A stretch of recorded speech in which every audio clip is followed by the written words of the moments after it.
Do I hear a motion to approve 2 certified recommendations for the 2020-2021 school year?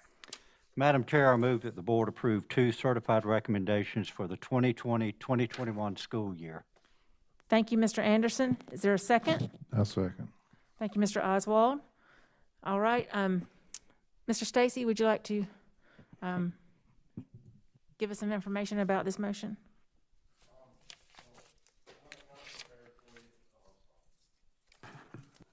Sorry. I can kind of give you an idea of where we are. Typically, y'all ask me about vacancies, so I thought I would be prepared tonight with that. So throughout first semester, we reported about 27 vacancies. These vacancies were defined as budgeted FTE that we did not fill. Through shifts and job assignments, we've been able to serve our students. For example, 5 interventionists were moved into classrooms. We also shifted student class enrollments. Some special needs classes were combined.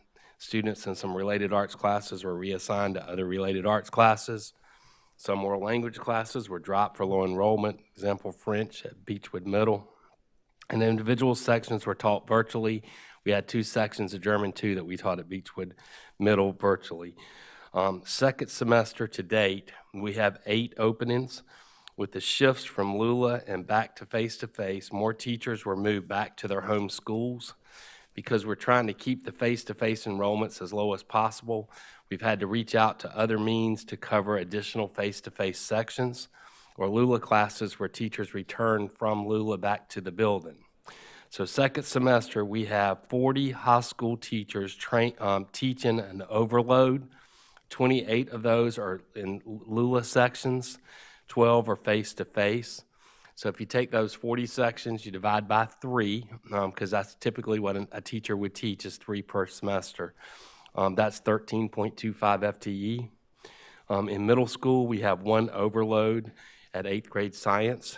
At middle school, we also have 23 classes that will be taught in Lula, 23 courses that will be taught in Lula, 4 face-to-face courses at Gilbert Middle School, and 4 face-to-face related arts classes at Carolina Springs Middle, and these will be taught by K-12 Elevate teachers.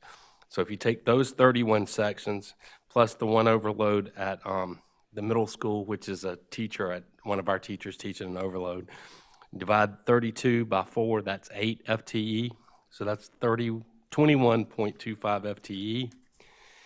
Tonight's board report shows you that we've had 2 certified recommendations and 6 certified resignations, so that's a net loss of 4.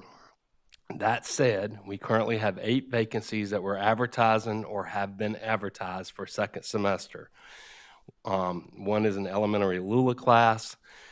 We found out about this. Well, this one happened as school year started. We've been trying to fill it. We haven't really been able to fill it, we'll see what happens when we return from the break.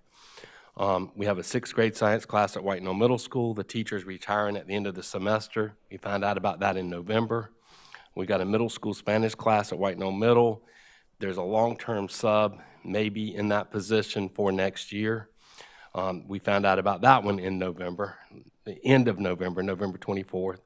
We have a high school science position at Lexington High School. Teacher is retiring at the end of the semester, and they let us know December 7th. We have a high school Spanish teacher at Lexington High School. This is a new position based on numbers coming back from Lula. So we took one of our positions that we didn't fill, so we've advertised for it. High school English assigned, the teacher resigned yesterday at the end of the semester, but we found out about it yesterday. We have a high school business ed teacher at White Knoll High School with a new position based on numbers coming back, and a middle school guidance counselor who is retiring at the end of the semester. And so we're working on that. We have an intern that's currently in that position, which we would like to hire, but we got to wait for them to finish their program. So the counseling position will be served by someone, but it won't be an employee to start with. So basically, we have 8 vacancies going into second semester, and I was just trying to give you an idea of what we've shifted from first semester to second semester. We're still going to be under our budgeted FTE, which is a good thing for the district, but we are trying to add some positions, and we found some ways to do that, and I just want to let y'all know that. That may have been way more information than you needed, but I just want to let you know, we've been working pretty hard in HR. Thank you. Mr. Stacy, do you feel like it, and thank you for that detail, but are the pace of resignations slowing down or speeding up? And, I mean, just from the 10,000-foot view. I wouldn't say that they're speeding up. You know, the last month or so, we had maybe 3 or 4. Okay. But it's, you know, it is what it is. It's not, I don't remember in years past having this many coming up each month this late in the year. And typically what would happen is we wouldn't get one that, you know, in 1st of December that says I'm retiring at the end of December. But, Right. you know, people are tired. And then I'm sure you and your team are starting to gear up and think about the hiring for the fall of 2021, I'm sure, right? Yes, sir. Okay. We talked about that the other day, is like we scheduled last spring, we rescheduled in July, then now we're rescheduling again for second semester, and in a month, we'll start scheduling for next year. So it's 4 times the amount that we've done in the past, but it keeps us busy. Yeah, no, thank you. Thank you. This is Jada. I just want to say thank you for those details, and that was not way too much information. I like getting that much information. Thank you. Thank you. Anyone else? All right, we have a motion to approve 2 certified recommendations for the 2020-21 school year. All in favor? Aye. Anyone opposed?